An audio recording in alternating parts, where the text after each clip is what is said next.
হাই friends, মই আয়ুষ ৰং চেনেলত সম্প্ৰচাৰিত হৈ থকা প্ৰতিতৰা ধাৰাবাহিকখনৰ আজিৰ খণ্ডটো চাবলৈ বহুত বেছি ভাল লাগিব, কিয়নো যোৱাটো খণ্ডত কিংছুকে ঘৰলৈ বজাৰ কৰি লৈ আহিছিল আৰু এইখিনি বজাৰে কি হ'ব আৰু তোমালোক ইয়াতে আৰু কিমান দিন থাকিবা বুলি কিংছুকক মাকে সুধিছিল।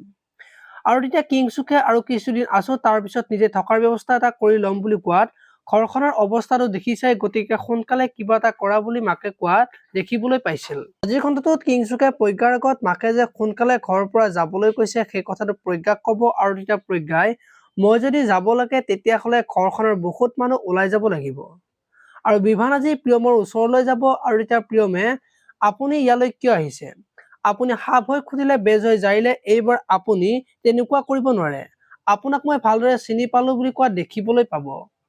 অনুৰ দেউতাকে আজি স্লিপিং টেবলেট একেলগে খাবলৈ ওলাব আৰু সেইখিনি সময়তে অনু দেউতাকৰ ওচৰলৈ আহিব আৰু তুমি ইমানবোৰ স্লিপিং টেবলেট একেলগে খাবলৈ ওলাইছা বুলি দেউতাকক সুধিব। এতিয়া বাৰু দেউতাকে কি ক'ব দেখিবলৈ পাব আজিৰ খণ্ডটোত।